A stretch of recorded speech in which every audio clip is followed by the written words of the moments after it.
So what would you call this? Like, is it an intervention? Is it like a meditation? Is it, I don't know, is it a correction? I mean, I also think when I watch it, I feel like you've implanted a new memory inside of my head. So Right. like, it's almost like Inception. Yeah. I mean, I think it's a little all of that, actually. You know what I mean? I even said to Gavin, it's a voodoo doll a little bit. Because, it's a thing, it's a film that I've been obsessed with since I was essentially a teenager. Yeah. I think, the first time I saw it, it's like hard not to be overwhelmed just by the filmmaking, Yeah. It's just had an indelible impact on me and my conception of how movies should be put together and everything. I think the first time I saw it, I just had never seen anything that was so visceral. Just like, it's an action sequence. It's got to be one of the 2 or 3 greatest action sequences in the history of cinema, to my mind. Yeah. And it's violent, and I'm attracted to violence. I've always been attracted to, but I think the first time I saw it, I was always even had this queasiness about it. Like, something's off about this thing, but I couldn't quite put my fingers on what was off about it, Yeah. And it took like a few years, of seeing it again, seeing it like in the theater initially, and then coming back and seeing, I guess when I got to Howard, I saw it in the theater, like in the city, which is just different from seeing it in the theater in Clarksville, Mississippi. It's a different experience. I mean, I think one of the things I'm thinking about, and it's just, I think because, we're seeing this moment where a lot of kids are now discovering going to the movies, and Right. because of Letterboxd, really. Yeah. But like, you got to meet this movie basically when it was coming out, before there was a canon that Scorsese was like, fully a part of. Yeah. And like, I met this movie in college, Right. after it was already in the canon, and I had a sort of pretentious relationship to cinema, American cinema especially. Like I recognized who the masters were, but there were certain types of movies, because I loved European cinema so much, Right. that I was like, oh, like this is canonized in America because it's so masculine, or it's so white, or it's so this. And like I rejected it like piecemeal because of that. And Taxi Driver became this movie that, like, I think it was going to be something about the fact that like all the images I saw of it were, a young Jodie Foster with, and I was just like, this feels so bro-y, Yeah. And then the worst bros who like love The Godfather and all these other movies about men, from men in the 70s were like, oh, you gotta see Taxi Driver. Right. So I was like, I guess I'll watch it. And I watched it with my roommates, and they were just like so excited and so into it, and they already knew it and they knew the lines, and I felt so alienated by it.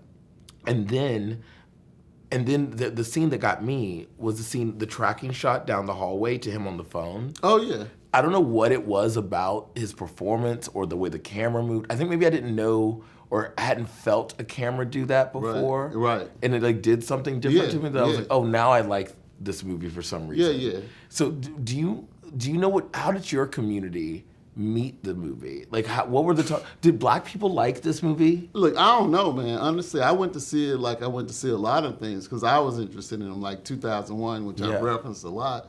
But I don't know that the Black community, you know what I mean? Yeah. I mean, when I met people who were interested in being filmmakers later, then, everybody's like Taxi Driver. Yeah. But like, I don't know. I always feel like, like I told you the whole thing, like when I learned that in the original script, everybody who's in that, in the end, and gets shot was Black, I always felt like at that moment, Black people would have rioted if it had actually been that. Yeah. Because that was 75. Yeah. People were kind of not playing at that particular moment.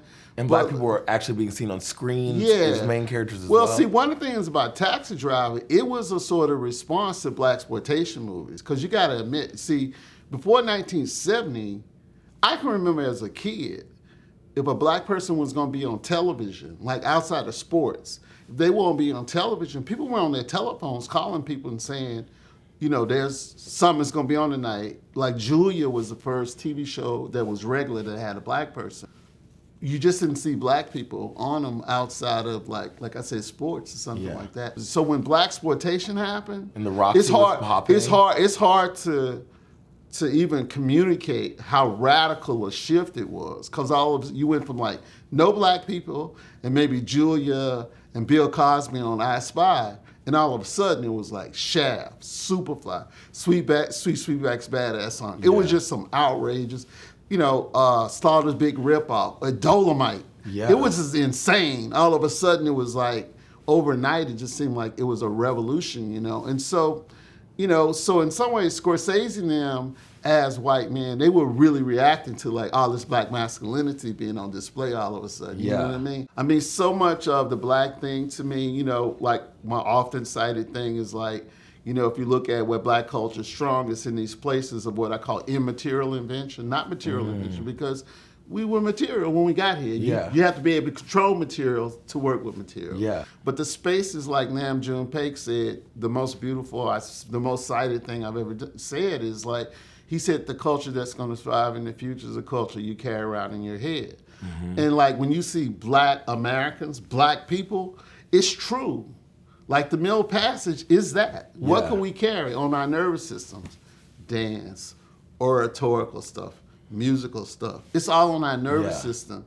Because in our traditional context in Africa, but the only thing that is as rich and diverse as our musical culture is the plastic culture of material expressivity. Yeah. More sculptures, more everything.